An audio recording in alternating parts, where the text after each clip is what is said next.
pasar wujud dan barang yang didagangkan. Pasar wujud dan jenis barang yang didagangkan. Pengertian pasar. Pasar dapat didefinisikan secara geografis maupun secara fungsional.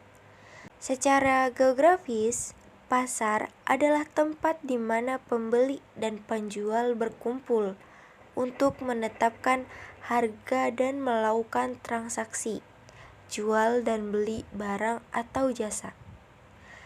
Secara fungsional, pasar mengacu pada proses pertemuan antara pembeli, penjual, perantara, dan organisasi yang bertujuan untuk menciptakan adanya kontak antara penjual dan pembeli. Peran pasar. Pasar berperan membantu menyediakan segala macam barang dan jasa yang bermanfaat bagi pembangunan. 1. Mengatur kegiatan produksi. Mengatur aktivitas, menciptakan atau menambah nilai dari suatu barang. 2. Menetapkan harga dan nilai. Penetapan harga berdasarkan nilai adalah strategi penetapan harga di mana perusahaan mempertimbangkan manfaat produk untuk menentukan harga. 3. Mendistribusikan barang dan jasa.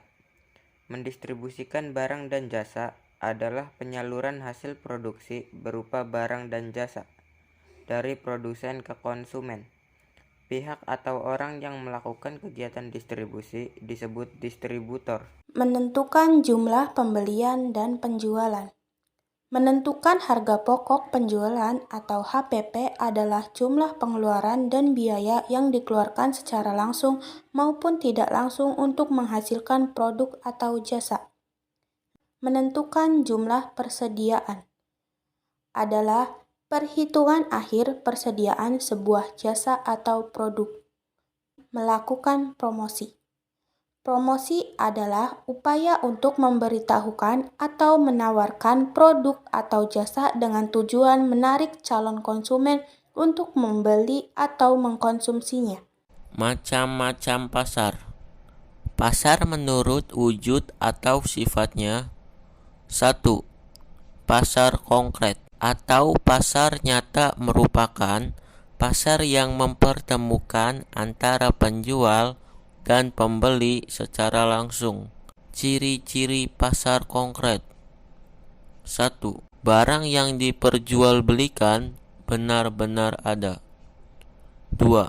Penjual dan pembeli bertemu secara langsung. 3. Transaksi dilakukan secara tunai.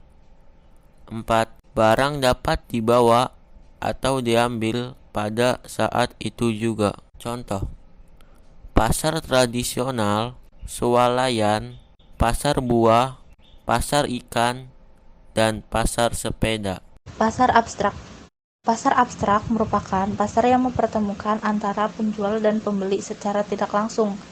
Syarat-syarat pasar abstrak dibagi menjadi 3. Yang pertama, adanya persetujuan antara kedua belah pihak. Yang kedua, adanya saling bertanggung jawab. Yang ketiga, barang yang ditawarkan harus benar-benar ada. Contohnya, jualan secara online, layanan pembeli tiket secara online, dan layanan pesan antar makanan secara online. Pasar konsumsi yaitu pasar yang memperjualbelikan barang hasil produksi atau barang jadi, siap jual, dan siap dikonsumsi. Syarat pasar konsumsi. 1. Adanya barang atau jasa yang dijual-belikan. 2. Adanya penjual dan pembeli. Syarat pasar produksi. Yang pertama, adanya pemasok dari produsen kepada pedagang besar, bisa berupa membeli atau menjual produk. Yang kedua, barang yang dijual-belikan biasanya berupa bahan baku atau bahan pokok. Contohnya, pasar sumber daya alam, pasar tenaga kerja, dan pasar modal. Sekian dari kami dari kelompok pasar wujud dan barang yang didagangkan. Perkenalkan, nama saya Diah Dilestari. Perkenalkan, nama saya Amelia Nengkobuka. Saya Ahmad Rasulullah. Saya Arya Setianugraha. Saya Diki Jonarosingin. Sekian dari kami, kurang lebihnya mohon maaf. Kami akhiri. Wassalamualaikum warahmatullahi wabarakatuh.